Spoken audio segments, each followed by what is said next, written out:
ओम नमो भगवते वासुदेवाय। ओम नमो भगवते वासुदेवाय। ओम नमो भगवते वासुदेवाय। नारायणं नमस्कृत्य नरं चैव नरोत्तमं देवीं सरस्वतीं व्यासं ततो जयमुदीरयेत्। नष्टप्रायेष्वभद्रेषु नित्यं भागवत सेवया भगवत्युत्तमश्लोके भक्तिर्भवति नैष्ठिकी। ग्रंथराज श्रीमद् भागवतम 5वां स्कंद पहला अध्याय महाराज प्रियव्रत का चरित्र। श्लोक संख्या 40। भूसंस्थानं कृतं येन सरित गिरि वन आदिभिः सीमा च भूत निर्वृत्यै द्वीपे द्वीपे विभागशः।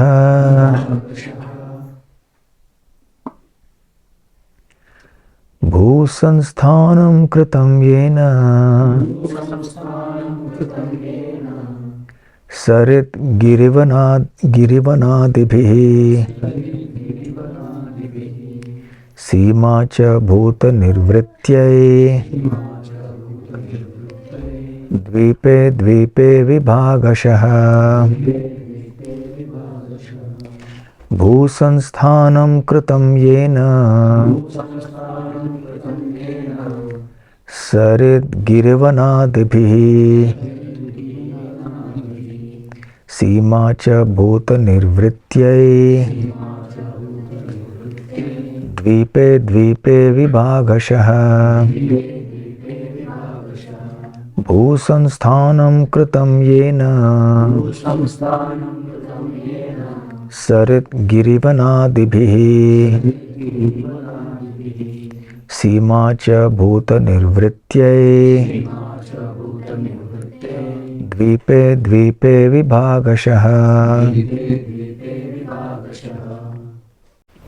भूसंस्थानम पृथ्वी की स्थिति, कृतम बनी, येन जिसके द्वारा, सरित नदियों से, गिरि पर्वतों से, वन आदिभिः वन आदि से, सीमा सीमा रेखाएं, च भी, भूत विभिन्न राष्ट्रों का, निर्वृत्यै लड़ाई रोकने के लिए, द्वीपे द्वीपे विभिन्न द्वीपों में, विभागशः पृथक पृथक।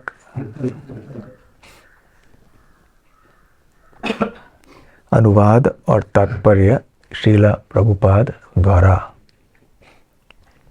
तीनों के लिए आओ। ये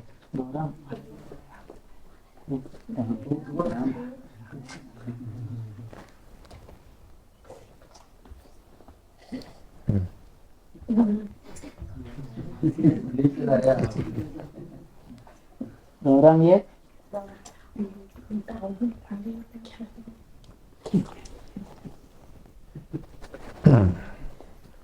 और उसको दे दो।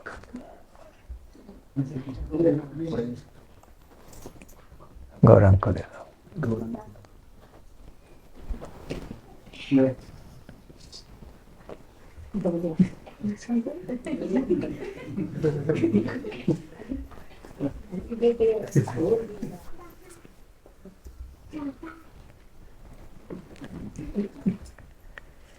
अनुवाद।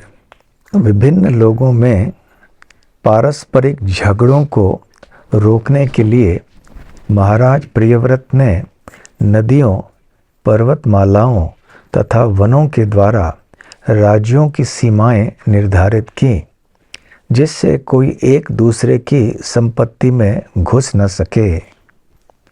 तात्पर्य: महाराज प्रियव्रत ने विभिन्न राज्यों की सीमाएं अंकित करने का जो उदाहरण प्रस्तुत किया है, वह आज भी पाला जाता है।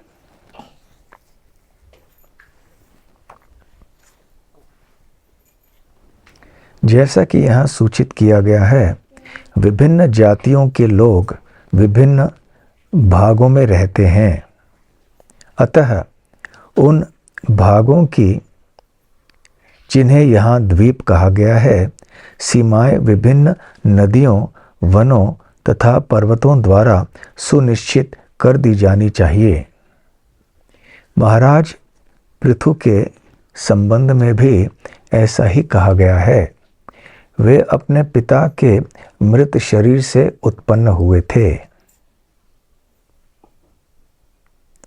पृथु के पिता अत्यंत पापी थे, इसलिए सर्वप्रथम निषाद नामक एक श्याम पुरुष उत्पन्न हुआ।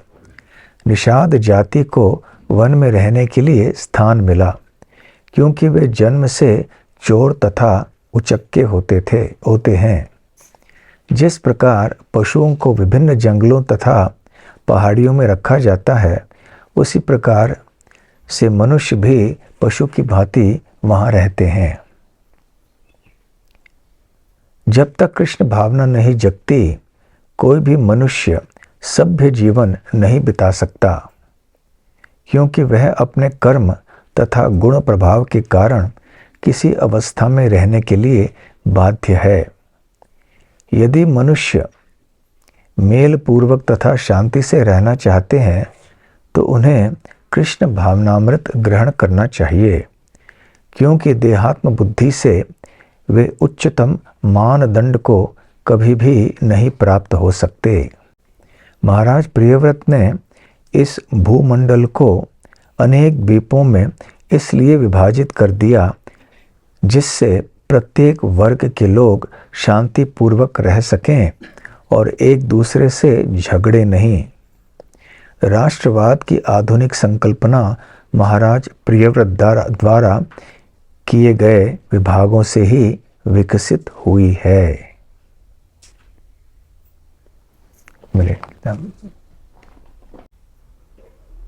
यहाँ क्लासेस ऑफ मैन, यहाँ जाति लिखा है।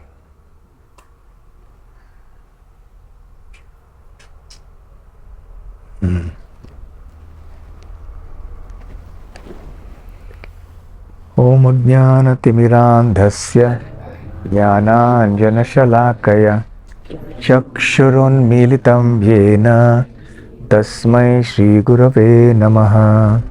श्रीचैतन्यमनोभीष्टं स्थापितं येन भूतले स्वयं रूप कदा मह्यं ददाति स्वपदान्तिकं।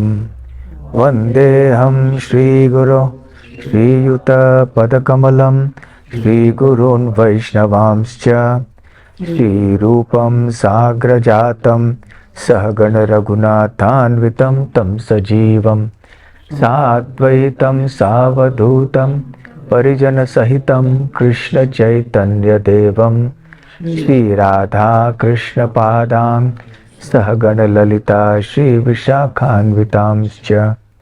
नमो ओं विष्णुपादाय कृष्णप्रेष्ठाय भूतले श्रीमते भक्तिवेदांत स्वामिनिति नामिने। नमस्ते सारस्वते देवे गौरवाणी प्रचारिणे निर्विशेष शून्यवादी पाश्चात्य देशतारिणे। मूकं करोति वाचालं पंगुं लंघायते गिरिं यत्कृपातमहं वन्दे श्रीगुरून् दीनतारणम्। वाञ्छाकल्पतरुभ्यश्च कृपा सिन्धुभ्य एव च पतितानां पावनेभ्यो वैष्णवेभ्यो नमो नमः। नमो महावदान्याय कृष्णप्रेमप्रदायते कृष्णाय कृष्णचैतन्य नामने गौरत्विषे नमः। पञ्चतत्त्वात्मकं कृष्णं भक्तरूपस्वरूपकं भक्तावतारं भक्ताख्यं नमामि भक्तशक्तिकम्। आराध्यो भगवान् व्रजेशतनयस्तद्धाम वृन्दावनम्। रम्या काचिदुपासना व्रजवधो वर्गेण या कल्पिता। श्रीमद्भागवतं प्रमाणममलं प्रेमापुमर्थो महान्। श्रीचैतन्यमहाप्रभोर्मतमिदं तत्रादरः न परः। हे कृष्ण करुणा सिंधो दीनबंधो जगत्पते गोपेश गोपिका कांत राधा कांत नमोस्तुते। तप्त कांचन गौरांगी राधे वृंदावनेश्वरी शुशभानुसुते देवी प्रणमामि हरिप्रिये। जय श्री कृष्ण चैतन्य प्रभु नित्यानंद श्री अद्वैत गदाधर श्रीवासादि गौर भक्त वृंद। हरे कृष्णा कृष्णा कृष्णा हरे हरे, हरे राम राम राम हरे हरे।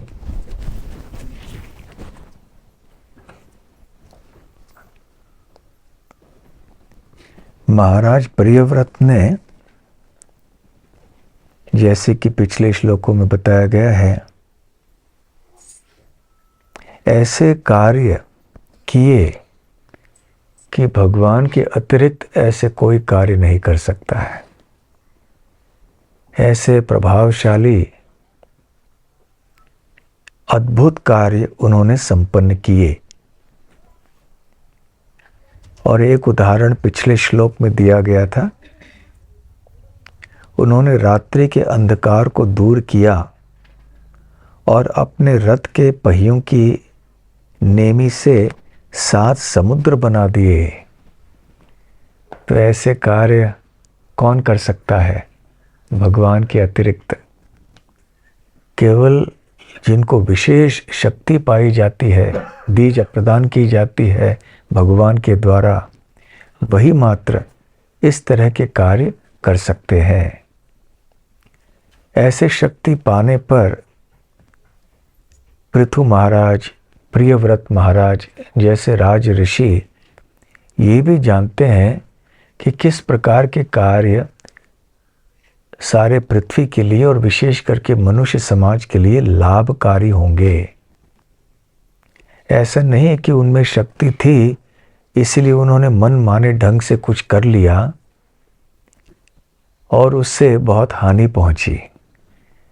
जैसे आजकल भी लोग तकनीकी ज्ञान के अनुसार बहुत कुछ कर रहे हैं, यहाँ वहाँ खुदाई कर रहे हैं, बहुत कुछ कर रहे हैं जो भगवत गीता के अनुसार उग्र कर्म है। परंतु प्रियव्रत महाराज, पृथु महाराज, ऐसे महाराज ऋषियों ने जो कर्म किए वो उग्र कर्म नहीं कहलाते, क्योंकि वो सारे पृथ्वी के लिए हितकारी थे। तो उग्र कर्म की का वर्णन श्रीमद् भगवद गीता के 16वें अध्याय में भगवान श्री कृष्ण करते हैं कि जो आसुरी प्रवृत्ति के लोग होते हैं वो उग्र कर्म में लगे हुए रहते हैं। तो कौन से श्लोक हैं 16 अध्याय के? जो आसुरी प्रवृत्ति के लोग होते हैं उनकी मानसिकता कैसी होती है, उनकी विचारधारा कैसी होती है और वो किस तरह के कार्य करते हैं। व्यक्ति कैसे कार्य करेगा, किस प्रकार के कार्य करेगा, जैसे उसकी मानसिकता है, जैसी उसकी विचारधारा है। जिसकी विचारधारा, जिसकी प्रवृत्ति दैविक है वो दैविक कार्य करेगा। जिसकी प्रवृत्ति तामसिक, आसुरी, राजसिक है तो वो उसी प्रकार के कार्य करेगा। तो दिव्य प्रवृत्ति से प्रेरित जो कार्य किए जाते हैं वो सबके हित के लिए होते हैं, परंतु आसुरी प्रवृत्ति या तामसिक मानसिकता से जो कार्य होते हैं वो सदैव हानिकारक होंगे संपूर्ण पृथ्वी के लिए और विशेष करके मनुष्य समाज के लिए। इसलिए बड़े बड़े बांध आदि बांधते हैं, इतने बड़े कि हम इसकी कल्पना नहीं कर सकते। हम लोग भी बांध बांधते हैं, हम लोग भी निर्माण कार्य करते हैं, हम लोग भी खुदाई करते हैं गोकुल धाम में, परंतु हमारा सिद्धांत क्या है कि बहुत बड़ा मत बनाओ। बहुत ज़्यादा बड़ा बनाने से पर्यावरण में असंतुलन उत्पन्न हो जाता है। असंतुलन होने से फिर उत्पात या उपद्रव मच जाता है। तो 16वां अध्याय के कौन से श्लोक हैं, कौन पढ़ेंगे, बताएंगे? बिना देख के बता रहे हो? ठीक है। एताम दृष्टिम अवष्टभ्य एताम दृष्टिम अवष्टभ्य नष्टोत्मानोल्पबुद्धयः प्रभवन्त्युग्रकर्माणः क्षयाय जगतो हिताः। तो उसका शब्द भेद करके अर्थ समझाइए। एताम दृष्टिम, इस प्रकार की दृष्टि से ये लोग, जो इनकी दृष्टि क्या होती है? एताम दृष्टिम अवष्टभ्य का अर्थ क्या लिखा है? स्वीकार करते हैं। तो एताम दृष्टिम इस प्रकार की, इसके पहले वाला श्लोक कौन सा है? असत्यम। हाँ, इसमें मानसिकता दी गई है। हमने कहा ना, जैसे व्यक्ति की मानसिकता होगी उस प्रकार के कार्य वो करेगा। तो एताम दृष्टिम, तो इस प्रकार की दृष्टि या मानसिकता से प्रेरित होकर लोग कुछ कार्य करते हैं। उन कार्यों का वर्णन इस श्लोक में है, परंतु इसके पहले श्लोक में वो मानसिकता बताई गई है। तो वो मानसिकता का वर्णन क्या है? असत्यम प्रतिष्ठम्ते, असत्यम अप्रतिष्ठम्ते, जगत आहुर अनीश्वरम, अपरस्पर संभूतम किमन्यम काम हेतुकम। तो शब्द भेद करके समझाइए।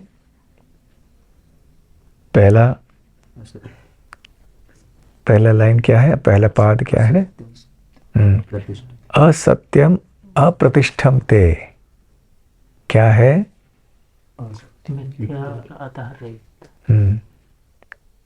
ये जो संसार है, जगत है, असत्य है, कोई आधार नहीं है। पूरा अनुवाद पहले पढ़ो। वे कहते हैं कि यह जगत मिथ्या है, इसका कोई आधार नहीं है। असत्यम अप्रतिष्ठम्ते, इनका ये कहना है कि जगत सब मिथ्या है, सब शून्य है, इसका कोई आधार नहीं है। हम लोग क्या कहते हैं कि भगवान जगत सत्य नहीं, सत्य है, क्षणिक है, परंतु सत्य है और इसका आधार है। मूल आधार कौन है? भगवान श्री कृष्ण। बिना आधार के किसी भी चीज का अस्तित्व नहीं हो सकता है।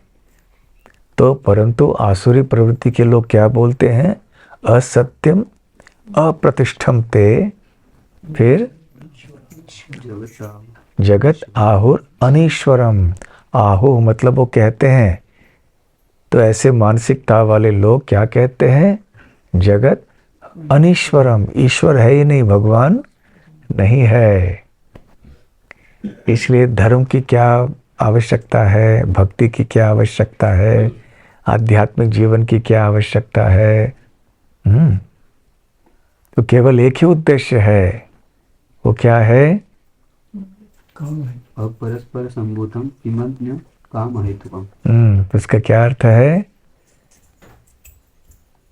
उनका कहना है कि यह कामेच्छा से उत्पन्न होता है और काम के अतिरिक्त कोई अन्य कारण नहीं है। हाँ, संसार में केवल एक ही सिद्धांत है, वो है काम, और सब कुछ काम से ही उत्पन्न होता है, इसलिए संसार ही काम है।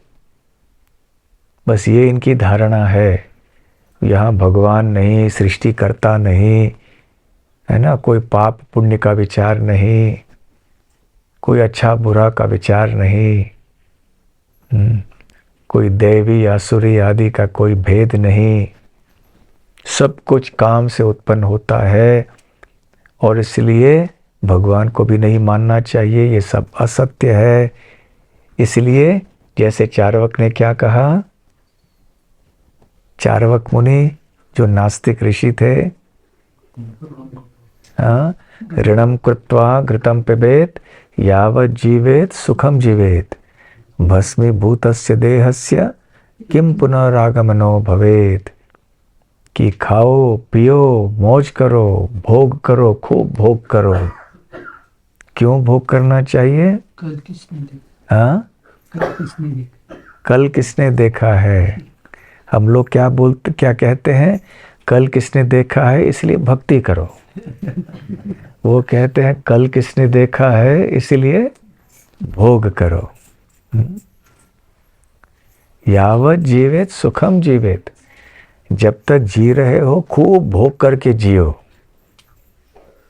जैसे यहाँ भगवत गीता में भी आसुरी वृत्ति क्या कहते हैं, केवल काम से सब कुछ उत्पन्न होता है। आखिर भस्मीभूतस्य देहस्य, जब ये शरीर भस्म हो जाएगा, किम पुनः आगमनो भवेत, इसके बाद में क्या होगा ये किसने देखा है, कुछ है ही नहीं। जब शरीर समाप्त हो जाता है तो सब कुछ समाप्त हो जाता है, ऐसी इनकी मान्यता है। परंतु भगवत गीता के अनुसार हम जानते हैं कि शरीर का विनाश होने के बाद सब कुछ नष्ट नहीं होता, आत्मा का विनाश नहीं होता है, पुनर्जन्म होता है। तो ये चीज़ें चार्वक आदि लोगों को नहीं पता या ये विश्वास नहीं करते हैं। तो आसुरी वृत्ति के लोग भी चार्वक के ही शिष्य हैं। तो उनकी मान्यता क्या है, ये सब कुछ असत्य है, इसका कोई आधार नहीं है, ये केवल काम पे चलता है, यहाँ कोई भगवान आदि कुछ नहीं है। तो इसके बाद वाले श्लोक में फिर भगवान क्या कहते हैं, एताम दृष्टिम अवष्टभ्य, ऐसे दृष्टि को स्वीकार करते हुए, ऐसी मानसिकता या विचारधारा को स्वीकार करते हुए किस प्रकार के कार्य करते हैं। एताम दृष्टिम अवष्टभ्य नष्ट आत्मनः अल्पबुद्धयः। फिर ऐसे कार्य करते हैं वो अल्प बुद्धि वाले, सब कुछ विनष्ट करने के लिए, विध्वंस करने के लिए वो कार्य में लगे रहते हैं। फिर आगे प्रभवन्ति उग्र कर्माणः, फिर वो किस प्रकार के कार्य करते हैं, उग्र कर्म। उग्र कर्म अर्थात जो बहुत हानिकारक कार्य होता है, बहुत ही भयानक भयंकर कार्य होता है, जो उपद्रव मचाता है, जो संतुलन बिगाड़ता है, ऐसे कार्य को उग्र कर्म कहते हैं। प्रभवन्ति उग्र कर्माणः क्षयाय जगत अहिताः।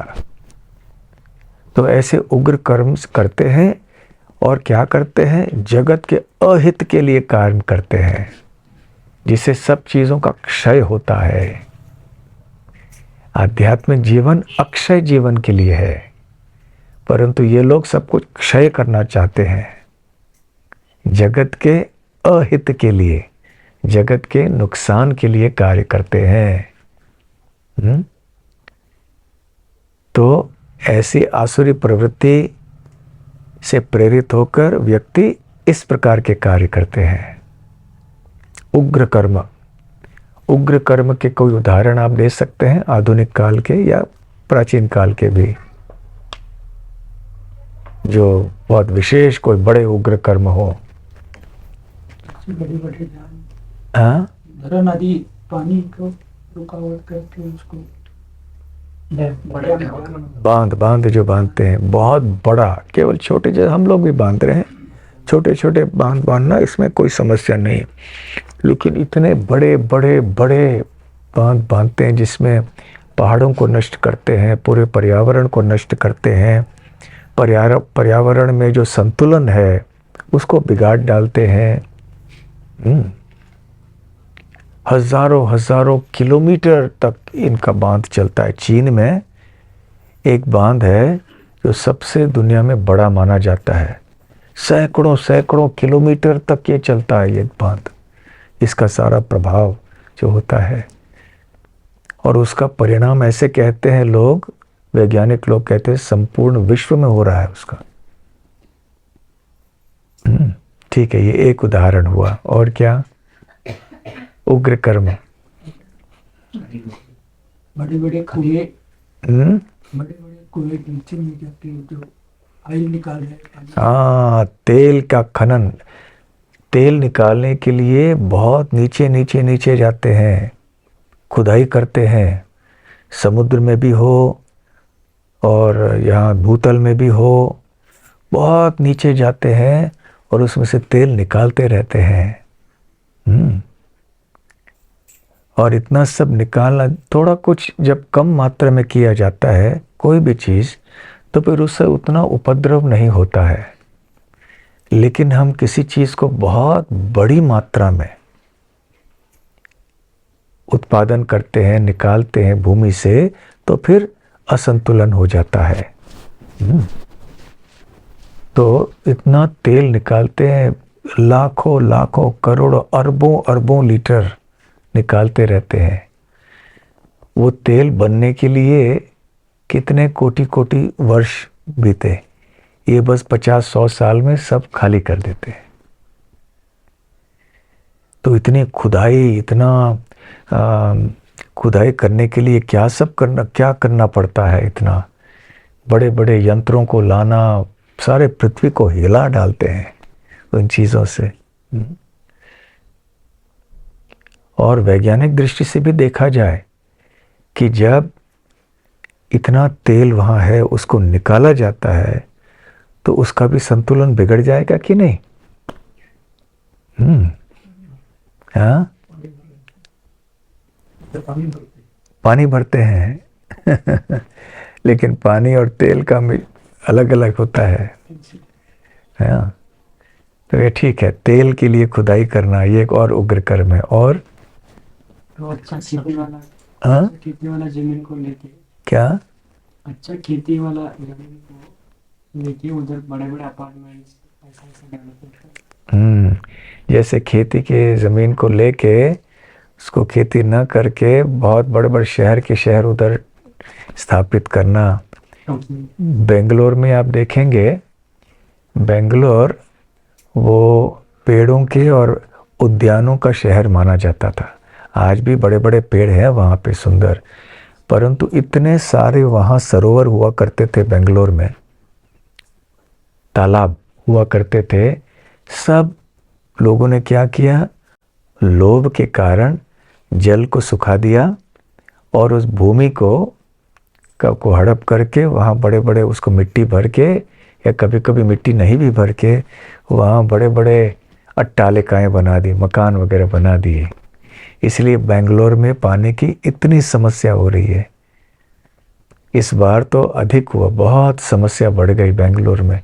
पानी नहीं था लोगों को पीने के लिए, भोजन पकाने के लिए पानी नहीं था। ये सब उग्र कर्म, तालाबों को सुखा डालना, वहाँ ज़मीन हड़प कर लेना, फिर वहाँ और कुछ लोभ के कारण कर लेना। क्योंकि जब हमारी मानसिकता होती है काम ही सब कुछ है, भोग ही सब कुछ है, तो भोग के लिए जितना पैसा चाहिए उतना कमा लो।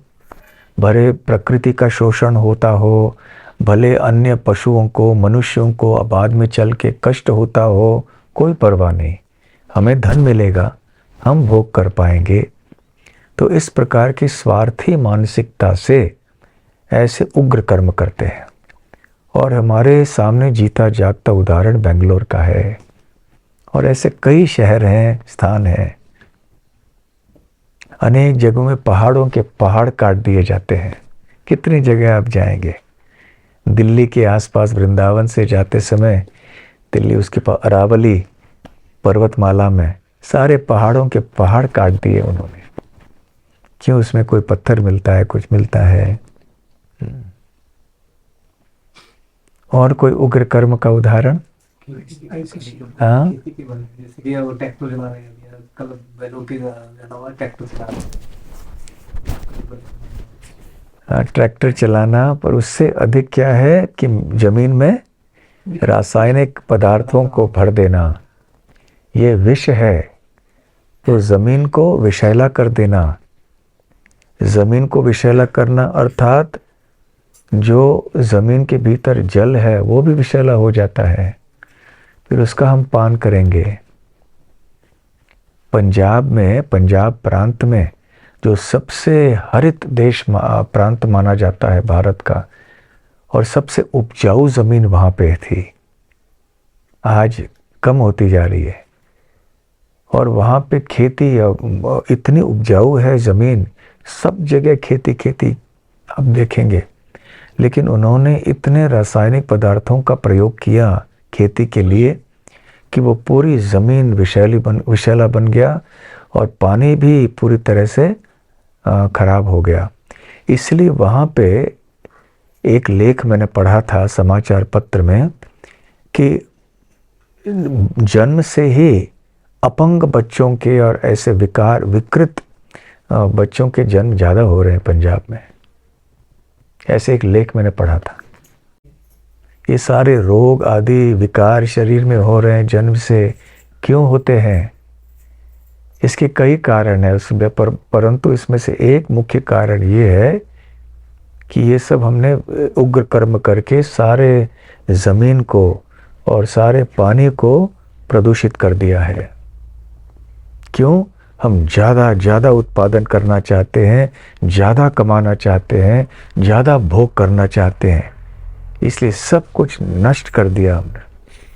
उग्र कर्म। श्रीमद् भागवतम में कोई उग्र कर्म का उल्लेख है कहीं? हिरण्याक्ष ने क्या किया?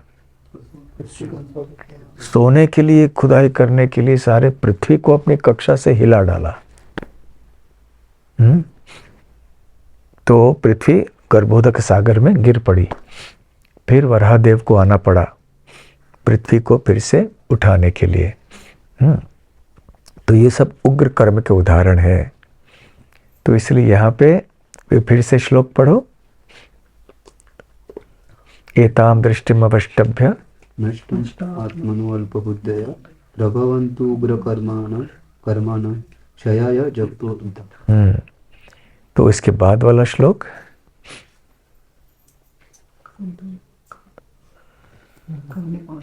दुष्पूरम दम्भमानमदान्विता मोहास गृहीत्वा सद्ग्राहन् प्रवर्तन्ते शुचिव्रताः। तो अनुवाद पढ़ो हिंदी में। ये ऐसे लोग जो काम इनसेसिबल लस्ट, अपूरित जो काम इच्छा है उससे प्रेरित होते हैं, उससे प्रेरित होकर और दंभ और मद से पूर्ण अहंकार घमंड पूरे भरे हुए हैं। ऐसे असुरिक लोग भ्रमित होकर अनक्लीन वर्क,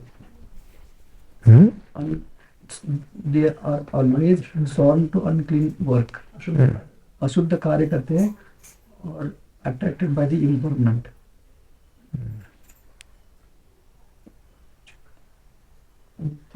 अनित्य से आकर्षित।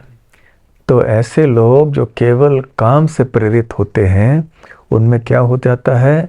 घमंड, अहंकार भी बहुत भर जाता है और फिर आगे चल के वो ऐसे अस्वच्छ कार्य करते हैं और जो अनित्य स्तर पे निवास करते हैं। तो इस प्रकार के कार्य आजकल दिखाई पड़ रहे हैं क्योंकि लोगों की मानसिकता ऐसी हो गई है। सब हिरण्याक्ष के चेले हैं।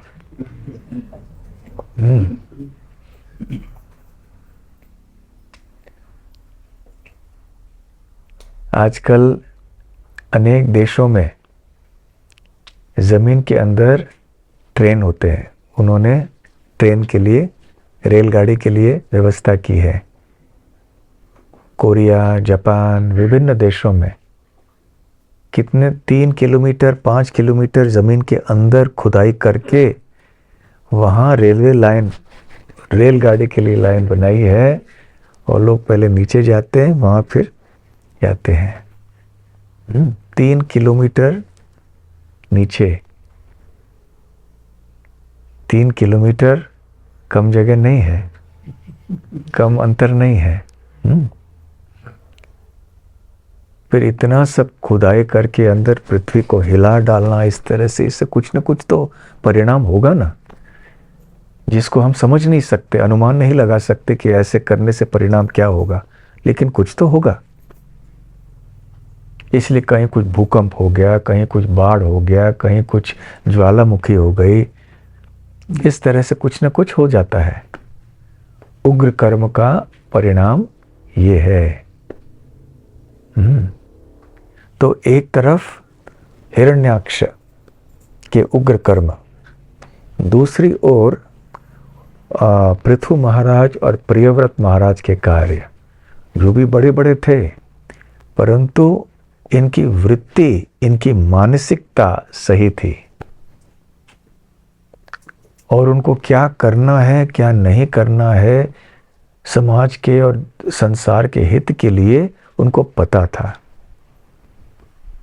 जैसे पृथु महाराज ने देखा कि इस खेती की कोई व्यवस्था नहीं है और पृथ्वी माता नहीं दे रही है, तो पृथ्वी माता को उन्होंने जाके धमकी दी कि आपको खेती के लिए उत्पादन करना चाहिए। इसलिए ऐसे बताया जाता है कि पृथु महाराज के कारण खेती प्रणाली, खेती की पद्धति शुरू हो गई।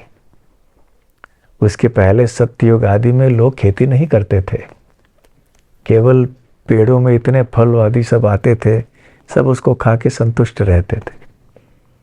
परंतु जैसे जैसे समय बीतता गया, सब कुछ स्थूल होने लगा। धीरे धीरे धीरे से लोगों को अभी लगने लगा कि फल इतना ठीक नहीं, हमारे और बहुत कुछ चाहिए। और आजकल यहाँ आ गए तो हमको और बहुत सी चीज़ें चाहिए। अभी हमको पिज्ज़ा, पास्ता, आइसक्रीम और बहुत कुछ चाहिए। एक आध बार कभी खा लिया ठीक है, लेकिन यही अपने जीवन के लक्ष्य को बनाना।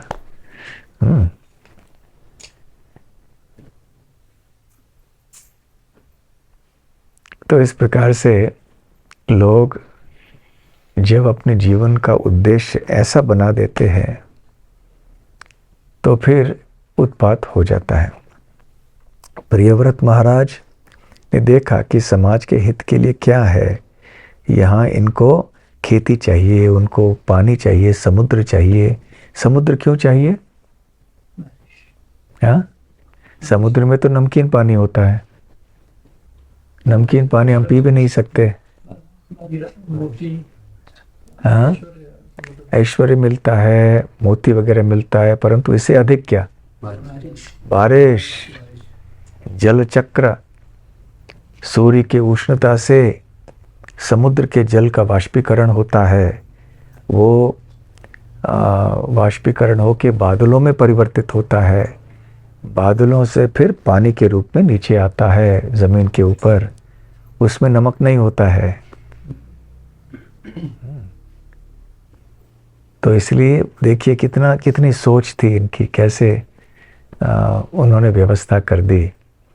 और इस श्लोक में बताया गया है कि उन्होंने जो राज्यों के बीच में सीमा रेखाएं स्थित कर दी,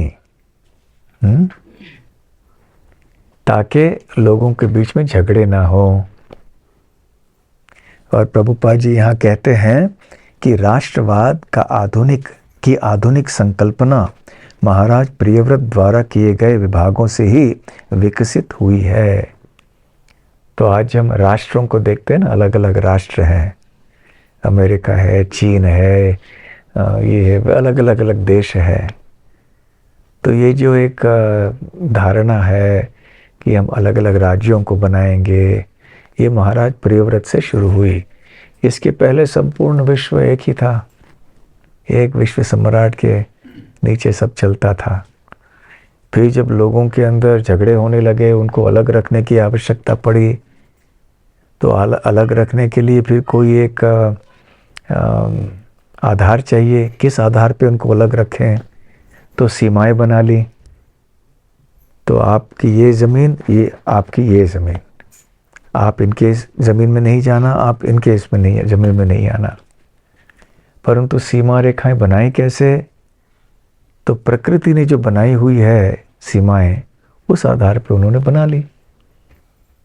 नदियाँ, पर्वतमालाएं, वन आदि, ये उन्होंने सीमा रेखा बना ली कि आपका राज्य वहाँ और आपका राज्य यहाँ। इस प्रकार से उन्होंने सारा विभाजन कर लिया। अभी तो कलयुग चल रहा है, तो ऐसे विभाजन की तो बहुत आवश्यकता है। विभाजन नहीं होगा तो कितनी समस्याएं होती हैं, हम प्रतिदिन देखते हैं। शहर में हो, गांव में हो, पड़ोसियों के बीच में, हर गांव में, हर शहर में संबंध है। आमटेमध्ये असं होतं की नाही? माझी जमीन है, सीमा कुठे आहे, काय होता है? होता है ना? बेळगावमध्ये होता है? हाँ, भरपूर होता है, सगळ्यांचं होता है। हाँ, इसलिए सब लोग कोर्ट में ही निवास करते हैं आजकल। उनका निवास स्थान ही अदालत बन गया है, क्योंकि हर चीज़ के लिए अदालत में जाओ। आपस में कुछ समझौता करके, प्रेम से बैठ के चर्चा करके समस्या का समाधान करने की क्षमता रही ही नहीं है। केवल झगड़ा करो, मारपीट करो, फिर अदालत में जाओ, पुलिस स्टेशन में रहो, बस यही। हम भी ठीक से रहना चाहते हैं तो सब पास वाला ठीक से नहीं रहना चाहता है, फिर हमारी रक्षा के लिए हमको जाना पड़ता है। हमारे बेलगाम में मंदिर के पास में भी हमारी ज़मीन है, परंतु उसके पास वाला बोलता है नहीं, ये हमको भूमि रेखा, ये सीमा रेखा बनाने के लिए नहीं दे रहे हैं, बोलने वो हमारी है। तो हर जगह सब लोग मेरा मेरा मेरा मेरा करके लगे हुए हैं। इसलिए सीमा रेखाएं ठीक से अंकित करना ये बहुत आवश्यक है, कलयुग में खास करके। अंग्रेजी में कहावत है, गुड फेंसेस में गुड नेबर्स। इसका हिंदी में क्या अनुवाद बोलो?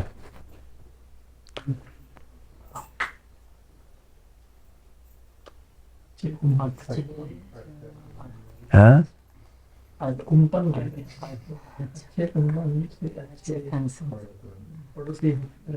अच्छे सीमाएं, सही सीमा रेखाएं हो तो फिर जो अच्छे पड़ोसी बन सकते हैं। लेकिन सीमा रेखा निर्धारित नहीं हो ठीक से, कुछ बना नहीं हो ठीक से, दीवार हो या कुछ बीच में ना हो, तो झगड़े शुरू। फिर धीरे धीरे से इधर उधर सब होता रहेगा। इसने अतिक्रमण यहाँ से किया, उसने वहाँ से अतिक्रमण किया। वास्तव में सब भूमि गोपाल की, इसलिए हम सब ने अतिक्रमण किया हुआ है। परंतु हर एक को अपना अपना कुछ दिया हुआ है भगवान ने। ईशावास्यमिदं सर्वं यत्किंचम जगत्याम जगत तेन त्यक्तेन भुंजीथा महागृतः कस्य स्विद्धनम। ईशोपनिषद में कहा गया है ना कि सारी भूमि या सारी संपत्ति भगवान की है, परंतु हर एक को अपने अपना कुछ न कुछ एक मिला हुआ है, वर्ग मिला हुआ है, उससे उसको संतुष्ट रहना चाहिए। दूसरे की संपत्ति, जमीन आदि पे अतिक्रमण करने का प्रयास नहीं करना चाहिए। इसलिए प्रियव्रत महाराज ने देखा कि अब आने वाले दिनों में भी ऐसे झगड़े होंगे लोगों के बीच में। हर एक व्यक्ति कहेगा ये मेरा, पता नहीं चलेगा। इसलिए सीमा रेखाओं को अंकित करना बहुत उचित समझा उन्होंने। और आज भी कितने देशों के बीच में, पड़ोसियों के बीच में, यहाँ गांव में, शहर में तो बात दूर है, राज्यों के बीच में भी, बेलगाम भी विवादित स्थान है, कर्नाटक महाराष्ट्र के बीच में झगड़ा चल रहा है, दोनों बोलते हैं ये हमारी जगह है। भारत पाकिस्तान, भारत चीन, भारत बांग्लादेश, कि जहाँ चाहे वहाँ सीमा के बारे में समस्या है। तो प्रियव्रत महाराज कितने बुद्धिमान थे। उस समय की बात है, प्रियव्रत महाराज के समय भी ऐसी समस्याएं हो रही थी, तो कलयुग में तो क्या कहना है ना। इसलिए प्रियव्रत महाराज ने बहुत अच्छी व्यवस्था कर ली ताकि सारे जो राज्य हैं वो शांति से अपने अपने स्थान में रहें। परंतु क्या करें, सीमाएं बनाने के बाद भी संतुष्ट नहीं है आदमी, उसको दूसरे का राज्य चाहिए, तो किसी न किसी तरह से दूसरे राज्य में आक्रमण करेगा, गुप्त रीति से करेगा या तो फिर खुला खुला कर लेगा।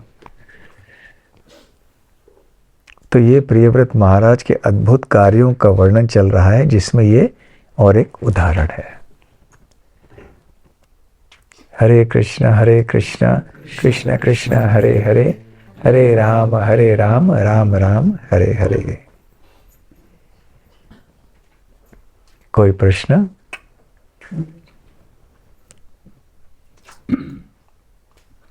कि जो अभी प्रियव्रत महाराज वगैरह जो सत्ययुग में हुआ, लेकिन सम्राट तो अभी 5000 साल, जैसे परीक्षित महाराज थे, धर्मराज युधिष्ठिर महाराज थे, तो वहां से द्वीप तो अलग अलग बन गए, 7 द्वीप बन गए ना, लेकिन बाद में भी सम्राट बन के रह गए, पूरे पृथ्वी को एक ही बना के राज्य बना के रहते थे।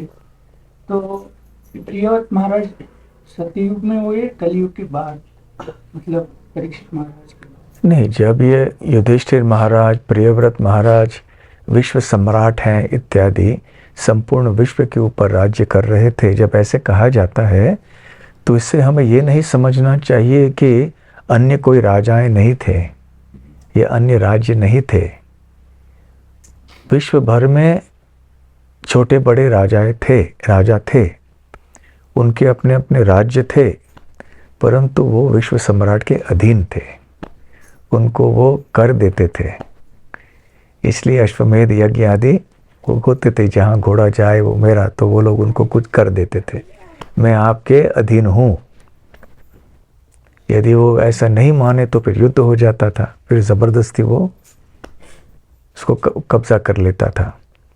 इसलिए अलग अलग राज्य भी थे, अलग अलग राजा भी थे, परंतु सब एक विश्व सम्राट के अधीन थे, ऐसे था।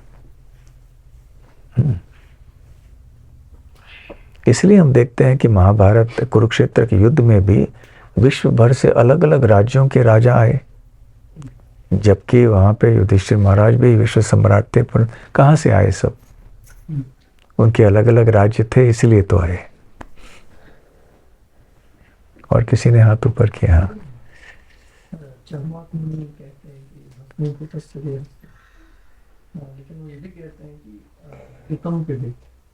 घृतम पिबेत, घी पीजिए, चोरी करिए लेकिन घी पीजिए। वो ये नहीं कहते कि गोमांस खाओ। हालांकि वो आसुरी दर्शन है, फिर भी वो तामसिक विचारों को प्रकट नहीं कर रहे। तो असुरों में भी अलग अलग श्रेणियां हो सकती हैं। हाँ, इसलिए चार्वाक मुनि को ऋषि बोला जाता है, मुनि बोला जाता है।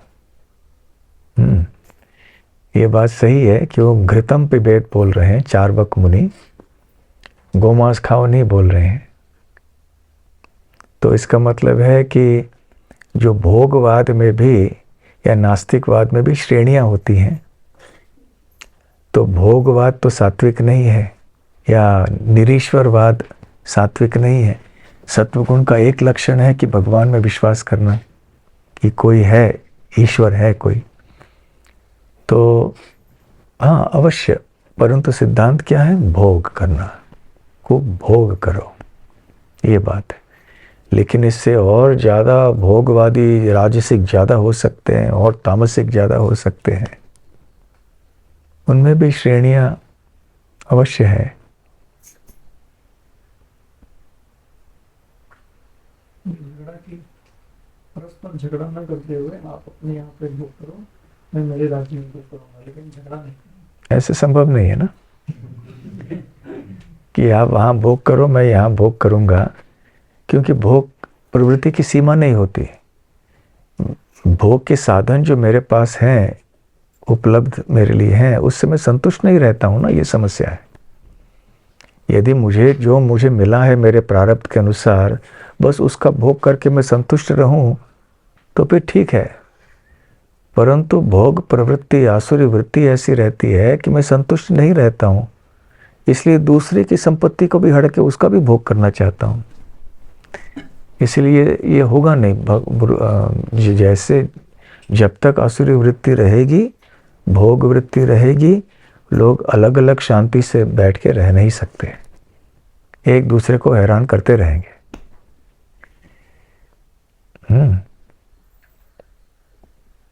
हाँ सत्ययुग में खेती नहीं करते हैं। हाँ, सत्ययुग में खेती नहीं करते थे बोल रहे हैं प्रारंभ में। तो कुसुम महाराज के बाद में भी जितना जैसे कभी कभी जो उत्सव होता था, जैसे राजा वापस आते, रामचंद्र वापस आते, तो पूरा अयोध्या में जो धन्य जानव ऐसा वो तो त्रेता युग में हुए ना। तो कुसुम महाराज के पहले ऐसा सब नहीं होता था। नहीं होता था उस समय, तो सब लोग परमहंस थे, ऐसे भागवत में वर्णन है। हंस, सब लोग परमहंस अवस्था में, प्राचीन काल सतयुग के शुरुआत में सब लोग संत थे, सबकी वृत्ति ऐसी थी। धीरे धीरे धीरे धीरे धीरे से फिर मानसिकता में विकार आने लगा। फिर सतयुग के अंत में, त्रेता के प्रारंभ में पाप आदि का सब विचार आने लगा। एक आध बार कभी हिरण्यकश्यप, हिरण्याक्ष जैसे दिखाई पड़ते थे, परंतु साधारणतः सतयुग में सब कुछ बहुत बढ़िया चलता था।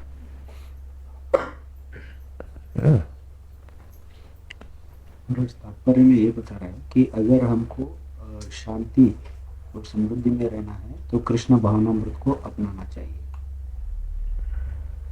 तो कृष्ण भावनामृत, यहाँ पे प्रियव्रत महाराज के पुत्र जो थे वो उच्च चेतना वाले थे, फिर भी उनको प्रियव्रत महाराज ने विभाजन करके दे दिए। केवल उनको नहीं, यहाँ सारे वर्गों की बात हो रही है। जितने भी राज्य थे, वर्ग थे, निषादों का वर्ग था, अलग अलग लोगों का वर्ग था, उन सब के लिए उन्होंने विभाजन करके दिया। ऐसा नहीं कि केवल उनके पुत्रों के लिए। तो ऐसे ही इस्कॉन में भी जब हम अलग अलग मंदिरों में रहते हैं, अलग अलग बैकग्राउंड से आते हैं, लेकिन साथ में रहते हैं, तो झगड़ा होने का, मतभेद होने का बहुत संभावना रहती है।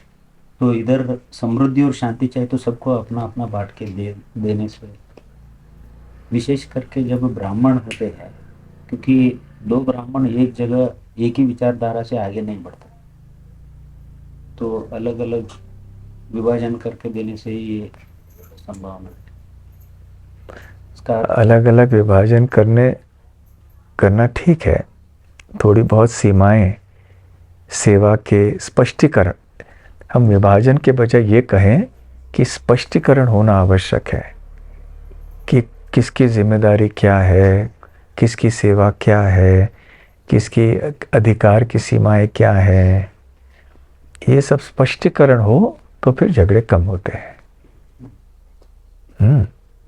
अंततः मन हमें प्रेरित करेगा कुछ न कुछ करने के लिए, परंतु स्पष्टीकरण होने से फिर ऐसे मतभेद आदि होने की संभावनाएं कम होती है। और कृष्ण भावनामृत में तो जैसे प्रभुपाद जी ने बताया है, हमको सहयोग की भावना से रहना सीखना चाहिए। ये ऐसा नहीं सोचना चाहिए हम ब्राह्मण हैं, ब्राह्मणों के अलग मत होते हैं तो दो ब्राह्मण साथ में नहीं रह सकते। वैसे दो कोई भी व्यक्ति नहीं रह सकते साथ में, ब्राह्मण क्यों। और आजकल कौन ब्राह्मण कौन क्या है कि नहीं, कलयुग में कौन आजकल ब्राह्मण। इसलिए हमको कृष्ण भावनामृत में अच्छी तरह से रह के प्रभुपाद जी के आदेश का पालन करना चाहिए कि हमको सहयोग की भावना से रहना चाहिए, एक दूसरे को संभालते हुए, एक दूसरे को प्रेरित करते हुए भक्ति में आगे बढ़ना चाहिए, उत्साहपूर्वक सेवा करनी चाहिए। ठीक है। हाँ, महाराज सतयुग में परमहंस होते थे और जब युधिष्ठिर महाराज को जब पूछा कलयुग जैसे बढ़ते जा रहे लोग ठगने लगे तो ऐसा झूठ बोलने लगे, तो ये वातावरण के कारण मनुष्य का या युग के कारण मनुष्य का प्रभाव बदल रहे। तो प्रश्न ये है कि ये हमारे कर्म का अनुसार प्रभाव कितना है या युग का अनुसार प्रभाव कितना है, या हम कभी भी युग का ऊपर ही डाल के हम लोग रह सकते हैं क्या ये? हाँ, केवल दोनों चीज़ें हैं। एक, हम अपनी जिम्मेदारी को टालना नहीं चाहिए, ना दूसरे के ऊपर थोप देना चाहिए कि तुमने ऐसे क्यों किया, कलयुग है तो इसलिए दोष मुझे नहीं देना। अपनी जिम्मेदारी है, कलयुग हो सतयुग हो जो भी हो, काम किसने किया, मैंने किया, तो जिम्मेदारी किसकी है, मेरी है। तो जब हम कोई कर्म करते हैं तो उसकी जिम्मेदारी हमको लेनी चाहिए। हमें न तो पड़ोसी को दोष देना चाहिए, ना परिस्थिति को दोष देना चाहिए, ना काल को दोष देना चाहिए। जिम्मेदारी हमारी है। फिर भी किसी कार्य को करने के पीछे बहुत से सहायक कारण हो सकते हैं। उनमें से एक है ये कलयुग है। कलयुग का वातावरण थोड़ा दूषित है, प्रभाव ही ऐसा होता है, इसलिए लोग गलत काम करते हैं स्वाभाविक रूप से, क्योंकि युग का प्रभाव है ऐसे। परंतु इसको बहाना बना के हमें सीमाओं के बाहर नहीं जाना चाहिए। ठीक है। हरे कृष्णा। तो कल की एकादशी कैसे रही सबकी? आप सब तेजस्वी लग रहे हैं, खूब बहुत उपवास किया लगता है, बहुत तपस्या की आप सबने। 7 बजे के बाद ही सब लोग हंसने लगे। हाँ, 64 माला क्या 64 माला सबने 64 माला किए? अरे वाह वाह वाह, कितने भक्तों ने 64 माला किया? वाह वाह वाह वाह, ತುಂಬಾ ಚೆನ್ನಾಗಿದೆ, वाह।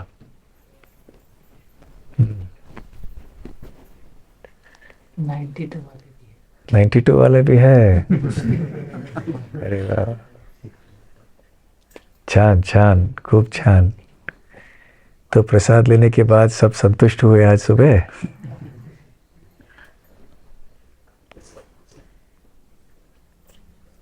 जय हो।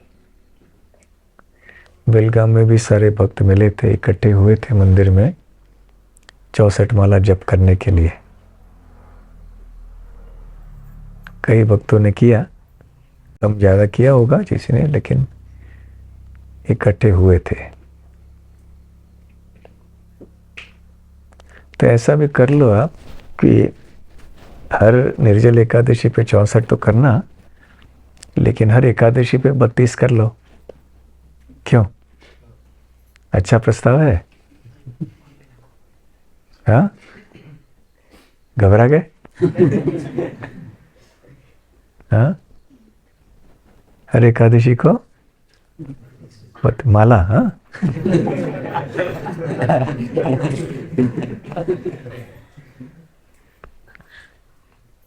तो बोलेंगे 32 साबूदाना वड़ा खाएंगे, 32।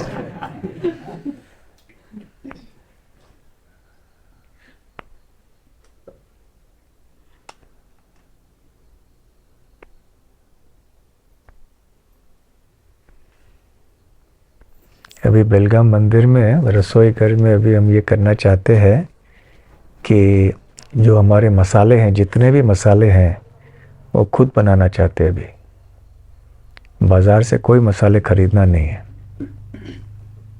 क्योंकि बाज़ार के मसाले जो वो प्लास्टिक बैग में मिलते हैं, कंपनी से, कारखाने से आते हैं, बहुत तरह तरह के मिलावट उसमें आते हैं, इसलिए वो शुद्ध नहीं रहता है और स्वास्थ्य के लिए भी हानिकारक होता है। और ऐसे कई बड़े बड़े कंपनी के जो माल हैं, मिर्ची मसाला, ये वो लाल मिर्च का मसाला, वो सब अनेक देशों में वर्जित हो गया अभी, पिछले कई 1-2 महीने पहले की खबर है, क्योंकि इसमें तरह तरह के रासायनिक पदार्थ मिलाते हैं। तो इसलिए हम लोग शहर में भी ऐसे करना चाहते हैं। तो यहाँ रसोई घर में हम क्या करते हैं, हम लोग पैकेट का खरीदते हैं मसाले वगैरह, खुद स्वयं बनाते हैं ना, जितने भी मसाले हैं वो स्वयं बनाते हैं ना। बहुत अच्छा। तो वहाँ पर भी ऐसे ही हम करते हैं। याद रखना, गोकुल धाम में तो बहुत आवश्यक है कि बाहर के वस्तु कम से कम, केवल जहाँ बिल्कुल बिल्कुल आवश्यक है उतना ही आप लेना, और मसाले तो बिल्कुल नहीं लेना बाहर के।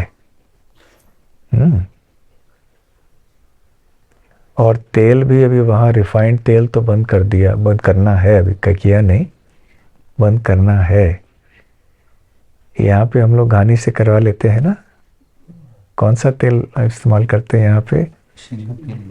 मूंगफली का तेल करते हैं ना। तो घानी से करवाते हैं कि कैसे? इस साल नहीं करवाए। तो रिफाइंड? Double filter. अरे मतलब क्या ये रिफाइंड है कि नहीं, केमिकल वाला है कि नहीं? कच्चा ही रहेगा तो डबल फिल्टर। तो डबल फिल्टर का क्या मतलब है? हाँ, कुछ तो रासायनिक पदार्थ डालते होंगे। जैसे राइस को पॉलिश्ड, अनपॉलिश्ड, हाफ पॉलिश्ड रहता है वैसे। कंपनी से टैक्स हो गया आता है वो जो। हाँ, इला बेड़ा ऐसे ऐसे सब। हाँ पहले हम कच्चा शेंगा तेल खरीदते थे। हाँ, अभी कई 2-3 महीने से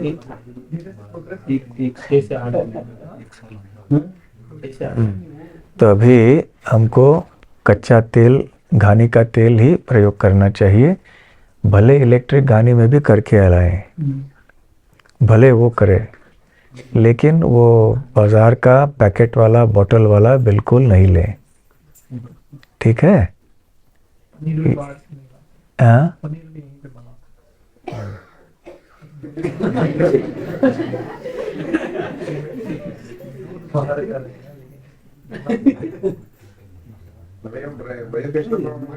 जो सूर्यफूल उगाए थे sunflower का, हाँ, इस साल में तो 10 लीटर ऑयल हमारा ही अभी लेके आए सूर्यफूल का तेल। इस साल का।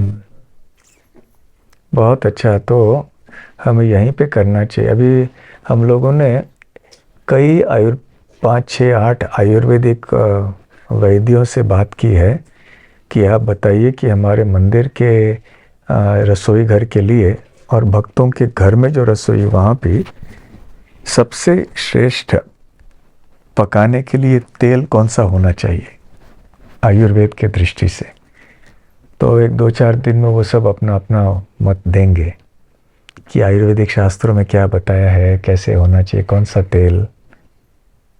फिर एक बार वो आ जाएगा अलग अलग जगह से, तो फिर आप सबके साथ में चर्चा करेंगे, और उसी तेल के लिए फिर हम यहाँ भी वैसे ही करेंगे। यहाँ पे इसके बारे में चर्चा करके पहले जब शुरुआत में कुशुबा करड़ी तेल जो बोलते हैं, या सैफ्लॉवर ऑयल यूज़ करते थे, सीड्स खरीद करके। पहला घी, नहीं तो नारियल तेल, नहीं तो तिल का तेल, फिर सैफ्लॉवर। सबसे अच्छा घी, लेकिन घी तो संभव नहीं। इसमें चैलेंज माना जाता है कि जब कुछ फेस्टिवल है, गेस्ट आते हैं या ज़्यादा लोगों के बनाते हैं, तो फिर क्या हो जाता है, अगर पकौड़ा बनाया जाता है फिर वो तेल का चेंज कर देते हैं। मतलब अभी उसमें है कि जो ऑयल होता है वो हमारे लिए जितना है कंज्यूम करने के लिए वो लिमिटेड रहेगा। जब फ्राई आइटम बनाना है तो फिर इसलिए हमें अभी अपने ही तेल का उत्पादन करने का प्रयास करना चाहिए। पहले हम यहाँ घानी रखते थे, हमने किया भी है। हमने मूंगफली का तेल भी निकाला हुआ है, तिल का भी निकाला हुआ है। यह अपने यहाँ होता था, पीछे यहाँ घानी हुआ करता था, बैल चल के वो सब तेल निकालते थे। फिर वो किसी कारण से हम उसको जारी नहीं रख पाए। अभी धीरे धीरे से ये शुरू करना चाहिए अभी हम लोग को। बाहर का ये सब नहीं लाएं तो अच्छा है। बैलों को चलाना एक आदमी चाहिए, उतना समय नहीं था, भक्त कम पड़ गए या कोई भी कारण हो, नहीं हुआ। मैंने भक्तों को 2 वीडियो भेजे, आपको मिले कि नहीं? वो पानी से, बहते हुए पानी से वो घानी चलता है उत्तर भारत में कहीं। एक गांव में उन्होंने देखा कि बहता हुआ पानी है, झरने से आ रहा है।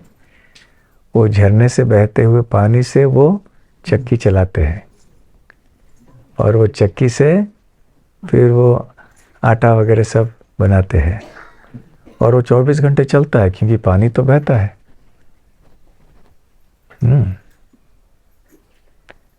तो यहाँ तो ऐसे बहने वाला पानी तो है नहीं 12 महीने, और वहाँ नीचे है, लेकिन वो वहाँ पे रखना भी खतरा है, कोई भी कुछ कर लेगा। हमारी ज़मीन में होना अच्छा है, लेकिन हाँ,